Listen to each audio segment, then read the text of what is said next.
Well, it is. There's so many to start with. First we have one from opposite ends of the district, if you will. I'm from Boxborough, Jen's from Lunenburg. There are clear differences on our experience, and what does that mean in being able to go to Beacon Hill? Jen has the municipal government experience. I have the experience of 20 years in the private sector, and people have different attitudes on which one of those is going to best serve the people. If municipal government experience is the only qualification for getting elected to Beacon Hill and doing a good job, well, we've got a problem up on Beacon Hill. We have a lot of folks up there who have that experience, and we clearly have a mess. The most important, I think, the critical difference is philosophical. What is the role of government in our lives? As I said before, we are dependent on certain services from the government. The government is not a for-profit entity. It only exists to serve us. So supporting those services, ensuring those services are serving the needs of people is vital. Number one. I do have experience. I have extensive municipal experience. I've served on many boards. I have a public record of fiscal responsibility and transparency. I've brought 5 balanced budgets to town meeting that have all been voted on and passed without most. All right, well, I do think Jamie did a good job, and I did help him in his campaigns too when he was elected and re-elected. He was exceptionally good at community outreach. He was always there. He had office hours in every community.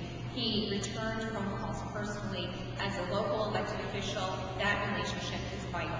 He was an excellent advocate for my town and the town's health district. I don't obviously agree with Jamie when it comes to those partisan type issues. He's a proud progressive liberal, and again, I'm not. And as far as the constituent services, if you will, hearing from another liberal Democrat, someone who helped get him elected and such, maybe their impression is that Jamie always looked out for them, always returned their calls and watched out for their interests. Because I've been knocking on doors in every town, I'm not hearing that so much.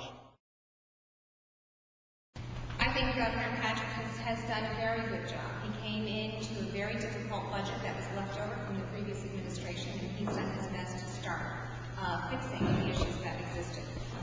He has had a bumpy road early on with some of his dealings with the state legislature that on the surface seem difficult and messy, but in fact I think draw out the arguments that we need to hear.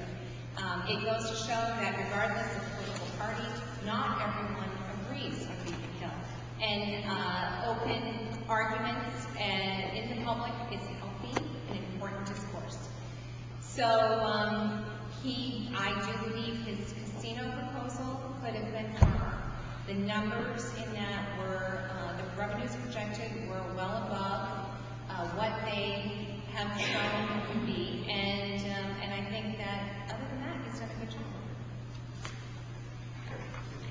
I would have to largely agree with the 41% approval rating that Governor Patrick has in the latest polls that I've seen. He came in with promises of property tax relief that we haven't seen yet.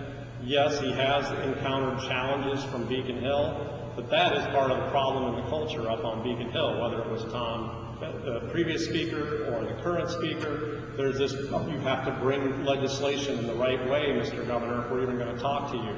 So not all of it lies at the foot of the governor. Now, when we talk about casinos, I think that was a poorly thought out plan.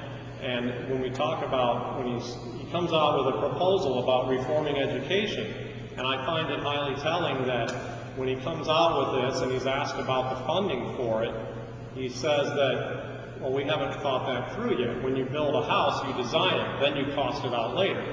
Well, maybe the governor can afford to do that in his mansion out in the Berkshires, but the rest of us know you don't take that approach, especially with the taxpayers' dollars.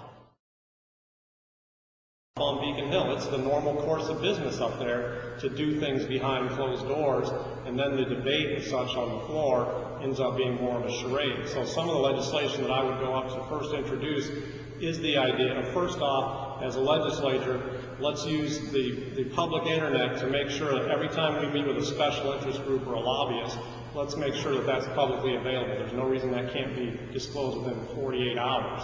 And the same thing, again, the voters are very frustrated in the state of the party in control up there just flaunting any idea of open government. I have run and worked hard on transparency in government.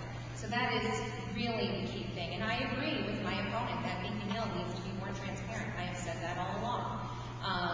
Openness is the only way that people can keep their public officials